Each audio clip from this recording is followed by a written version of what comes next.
Paz de Cristo, eu sou o pastor Cássio Mota e hoje nós vamos estudar a lição de número 7, cujo tema é Jesus de Nazaré, o Mestre dos Mestres.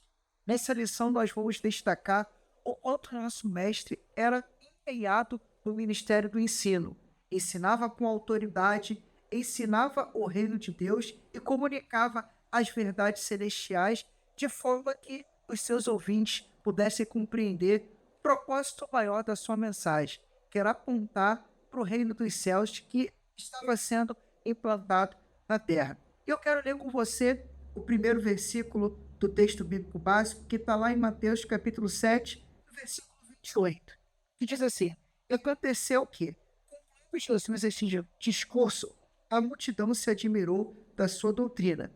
Versículo 29, porquanto os ensinava com autoridade e não como os escribas. Nós vamos ver que na trajetória de Cristo nessa terra, ele recebeu na Galileia o título de Rabi. Rabi é uma palavra hebraica que significa mestre ou professor. É o título que era atribuído à autoridade que ensinava as escrituras, que tinha um notório saber na palavra de Deus. Então, alguém que tinha uma instrumentalidade para poder ensinar domínio das escrituras, recebia esse título de Rabi.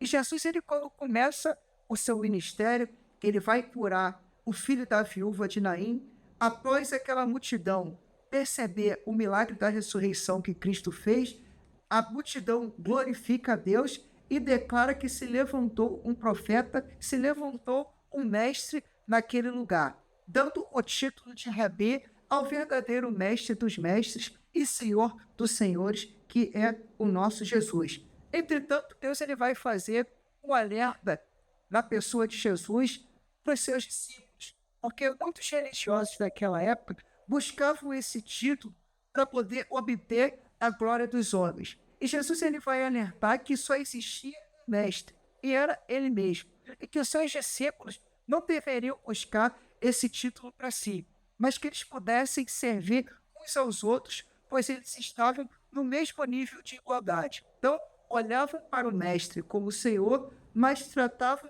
um ao outro como se fosse igual, visto que o verdadeiro mestre estava entre eles. Aqui no tópico 2, nós temos os métodos de ensino e aprendizagem de Cristo. E é bem verdade que quando nós comparamos o método de ensino ocidental e o método de ensino oriental, nós percebemos alguma diferença. O judeu tem algumas particularidades para poder ensinar, a começar pela preservação da tradição oral. Bem dos tempos primórdios, quando o judeu queria comunicar algo de geração para geração, visto que não tínhamos os recursos que eram disponíveis nos dias de hoje, a tradição oral sempre foi muito forte, de forma que um pai comunicava para o seu filho aquilo que havia acontecido em gerações passadas. E essa tradição se ia se perpetuando a fim de que a história, o contexto daquela nação, os seus credos, as suas conquistas, elas não se perdessem ao longo do tempo. Bem como também o povo oriental utiliza a repetição para poder dar ênfase naquilo que quer se comunicar. E quando nós olhamos para os evangelhos, nós vamos ver que Jesus muitas vezes se utilizou desses recursos. Quando ele declarava, em verdade vos digo, Cristo estava sinalizando, através da repetição, que aquilo que ele ensinaria à sequência era digno de ser tomado nota, que era importante para que os seus ouvintes pudessem aguçar os seus ouvidos para poder receber aquela informação que seria de muita valia. Então nós vamos ver que o mestre vai utilizar alguns recursos daquela época, como as parábolas, que era uma forma de comparar elementos que eram comuns aos seus discípulos para que pudesse ser comunicado uma verdade maior. Como Jesus certa vez vai dizer que o reino de Deus é semelhante a duas portas. Uma conduzia à perdição, que era a porta larga, e outra porta estreita conduzia ao caminho da salvação.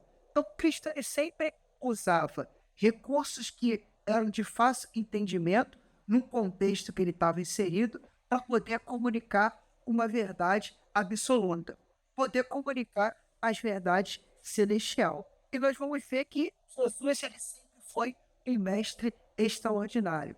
Além dele ensinar com excelência, ele demonstrava que o reino de Deus ele era algo que era simples, que poderia ser alcançado pelos seus ouvintes, desde que estivesse disposto a seguir aquilo que o mestre se propunha a ensinar.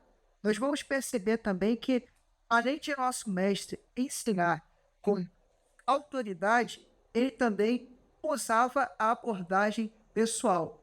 Nós vamos perceber na passagem do Evangelho de João, no capítulo 3, onde ele se aproxima da mulher samaritana.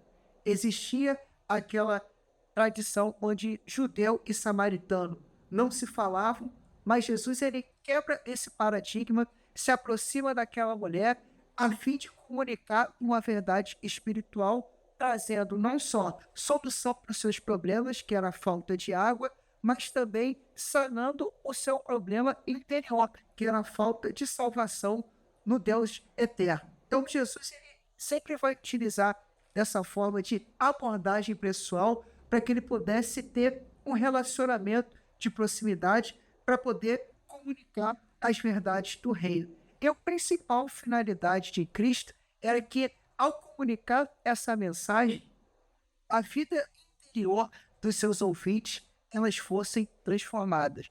Por isso que Cristo ele sempre ensinou com autoridade, ensinava com poder, utilizando uma abordagem pessoal para que a vida daquelas pessoas que ouvissem pudesse ser transformada à luz da sua palavra. E através dessa lição, as nossas vidas elas possam ser tremendamente abençoadas pelos ensinamentos poderosos de Jesus. Que Deus te abençoe.